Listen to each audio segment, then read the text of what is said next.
So our report is all about the strategies of government. So government has applied three major strategies in resource management. They are: first is the regulatory or command and control approach. Governments take a direct approach by setting environmental standards or targets that will achieve the kinds of solutions to environmental problems. This approach is also called the command and control approach. Two kinds of standards are common: health standards and technology-based standards. Health standards are based on scientists' calculation of how much quantity of hazardous substance is considered harmful to humans. The technology-based standards are determined by the kinds of device that is used to control pollution. So as what the example in that approach is health standard, the government set a standard that is health standard in the environment. So that the standard there, the target is health. So when it comes, there's a problem about health like a disease. So the solution is that they will find a solutions that will solve about health issues like COVID. So it is all about the health standards. So the example for that is COVID-19.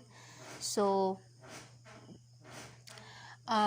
there's a vaccine that will help to cure the COVID or to prevent it.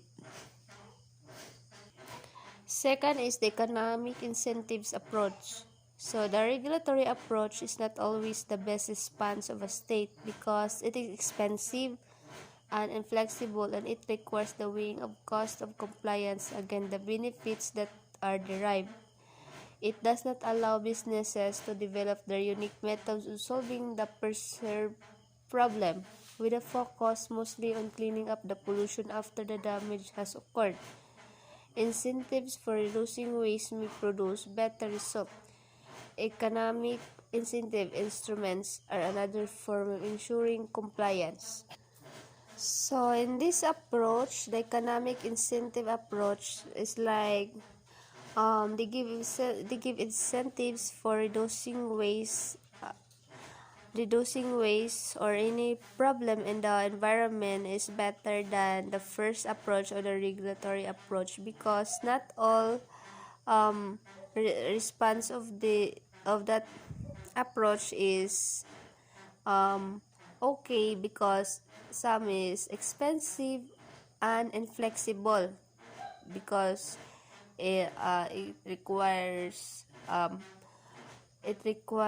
the weighing of cost of compliance against the benefits that are derived. So example is the COVID. So if we are going to set a standard that is health standard and the problem is the COVID, we all know that the vaccine are very very expensive, that is came from another state, and we that is delivered from Philippines. The vaccine is very expensive from it. So not all companies or many people can afford it if we are able to analyze it. So this in this approach, the economic incentive approach is like it's better it is better approach than the first one, because in giving incentives about after the compliance of that problem, they think that it is a better result than the first one. So the third is the property rights systems approach. The phrase "tragedy of the commons" was coined in 1968 by Garrett Hardin, a professor of biology of the University of California. The common, in this case the pasture, is degraded because each herdsman pursues only his personal interests, since he is free to do so.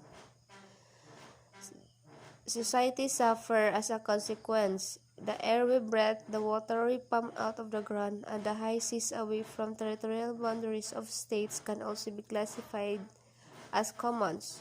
No one owns the commons, thus anyone does as he pleases without regard for what may be bad for the environment. So in this third approach is, it is say that the commons, or in other words, that the air we breathe, the water we pump, and the high seas away from territorial boundaries of states is no one owns it. So every people have the rights to use it, have the rights to use this property, or it means that we have these property rights because the commons, those commons, no one owns it, and anyone does, or anyone can use it as he pleases. Incentive instruments. Charges of fines. When businesses are not able to comply with pollution standards, a system of imposing charges or fines takes over. Businesses suffer the extra cost when they emit excessive polluting substances. This creates an incentive for them to improve their behavior. The water pollution charge in Holland is such example. There are others like charges for the discharge of polluting waste into the air, water, and soil, the generation of noise. Some variations include a charge for the use of polluting substances, user charge. For the production of polluting substances, product charge, and for doing business related to polluting materials, administrative charge. A product charge results in a direct alteration of prices. Green taxes. Taxes are regular obligation imposed by governments to businesses. A business that emits pollutants can be charged tax rates that are computed according to the amount of damage that waste materials from the business cause to the environment. Taxes are considered to be more effective than quantities-based standards because a business can feel incentive to reduce its emissions even lower than town standard. When this happens, the business savings on tax payments can go to research for more pollution abatement technologies. Where a polluting material contains associated pollutants that are not covered by the pollution standard, the incentive to reduce the primary polluting material can also result to lesser emissions of associated pollutants. Government may impose an additional charge called a surcharge on the price of product that a factory produces. When the used product is returned for recycling, the government refunds the surcharge. Deposit funds were quite successful in Sweden. When a factory uses a potential polluting product, it pays the government a sum of money, in this case, called a deposit. After a product is used and pollution is avoided, the product is returned to an authorized collection point and the factory gets a refund of the deposit. A similar system used when a mining, logging, or development firm pays performance and assurance bonds prior to operating. If the firm is found to have violated any environmentally acceptable practice, the government uses the bond to undertake cleanup. The fourth is the information programs. So the government or the other groups like non-governmental organization can conduct information programs about certain practices that may influence the consumers to change their behavior. Substances that contain harmful elements like radon or lead are tested, or pesticides products are labeled as a means to inform the public figure. The results may make consumer prefer one product over another. Some legislation pieces like the Emergency Planning and Community Right to Know Act in the US require manufacturers to inform the public when they use airborne toxic chemicals in amounts greater than acceptable standards. The report is routinely released to the public in a toxics release inventory by a government regulatory agency like the Environmental Protection Agency. So in this approach, it is the responsibility of the owner or any company that is or that sell toxic chemicals, that is to inform public or the consumer that about what is all about that product. So it example, if it pesticides, so the company should label that it is toxic or anything that is harmful for the health. So it is the responsibility to inform the public about it. So anyone or who sell or company that sell that contain airborne toxic chemicals, they should inform the public by labeling it or anything. So that's the information programs.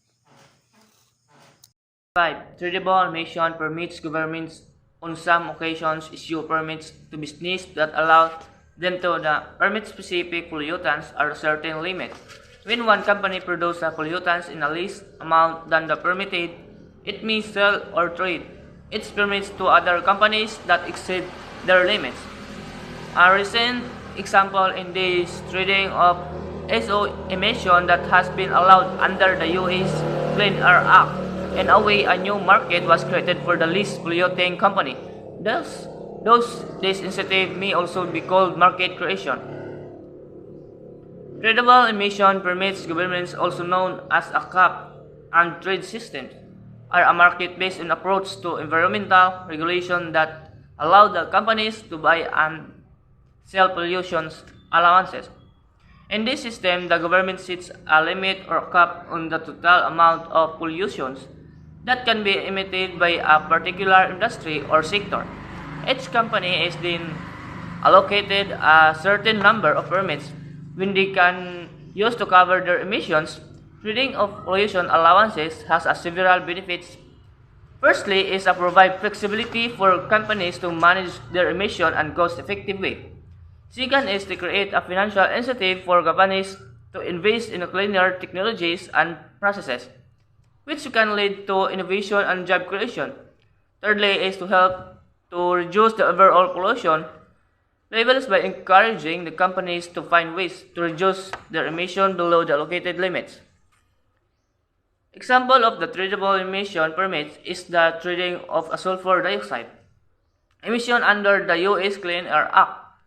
This system has been successful in reducing the SO2 emission by the over 70% since implementation in the 1990s. Under the example include the European Union Emission Trading System and the California Cap and Trade Program. In the summary, tradable emission permits create a market for pollution allowance, which provide flexibility, financial incentives, and overall pollution, reducing the benefits for the companies and governments alike. Number 6. Subsidized government can grant subsidies of a loans or by the change and accounting procedures give a further incentive to business to adopt the environmentally clean technologies. An example of last is the cost of capital in the handled to result in benefits to the business like shortening the depreciation period. Another one is